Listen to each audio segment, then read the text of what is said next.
closure is. So two sets are separated if the closure, so say A and B are separated if the closure of A intersected with B is the empty set, and A intersected with the closure of B is also the empty set.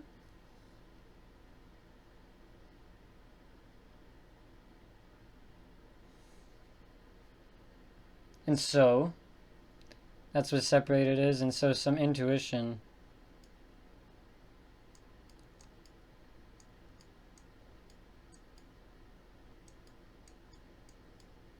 so the closure of this would be, the closure of this segment would be this interval.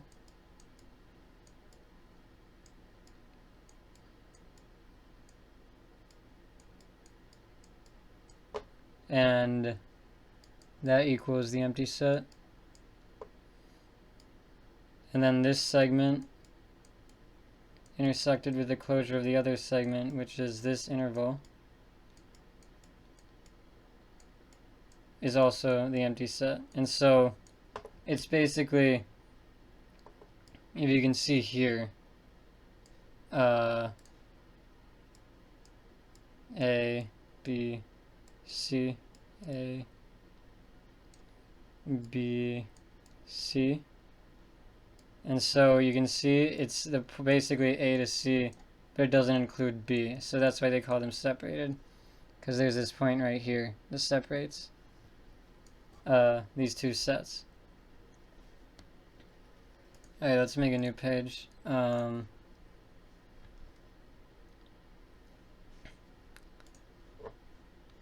and so we'll say they call something connected, E connected.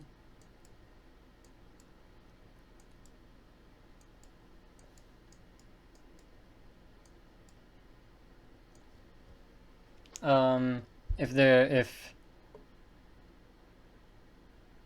there is no AB, there are not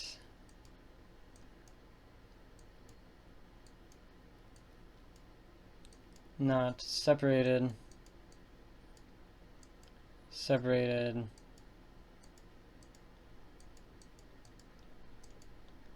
A, B, such that with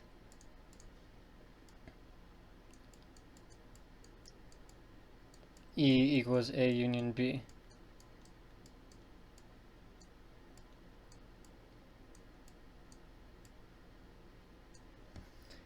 And so there's a theorem that says, so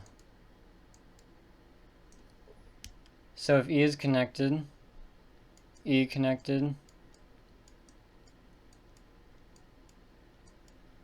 that would require that if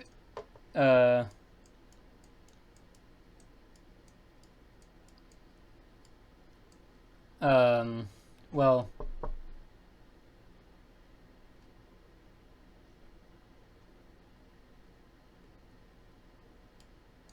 if A and B are in E,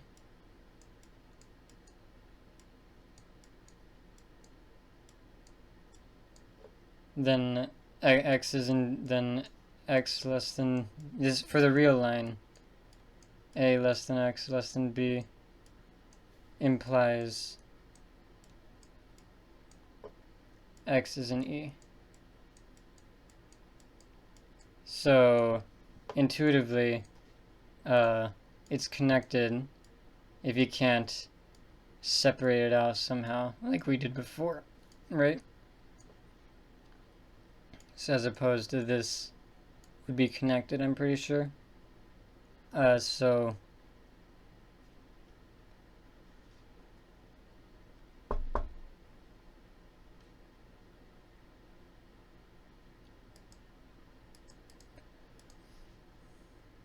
now we'll go over the definition of continuity with an example.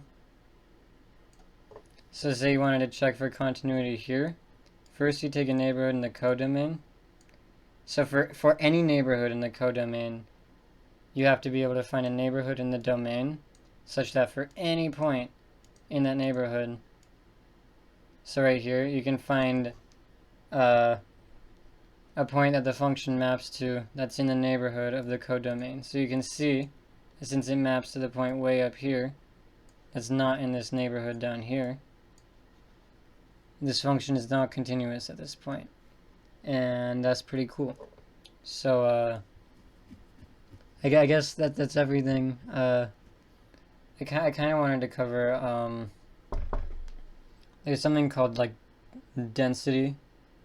That's pretty interesting. But that's,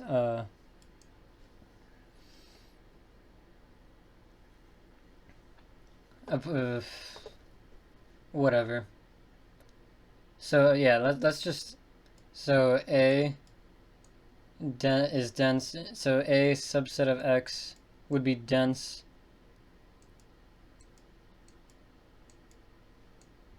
if any point in X has a neighborhood that contain, for every point in X,